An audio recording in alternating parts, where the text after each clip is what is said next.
Okay, this is Bayside Marketplace in Miami. Highly recommend that you visit. This is Hard Rock Cafe, and it is one of the only in the world that does not have a guitar on top of it. And that is because Hurricane Wilma took the guitar and they never replaced it. Probably a good idea because Irma would have taken it last year. See the opening to the Atlantic right there. Bridge over to the beach.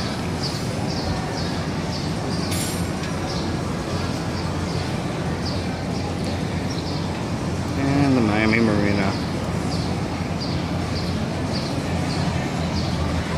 So I highly recommend that you do come here if you ever visit Miami, but try not to spend any money.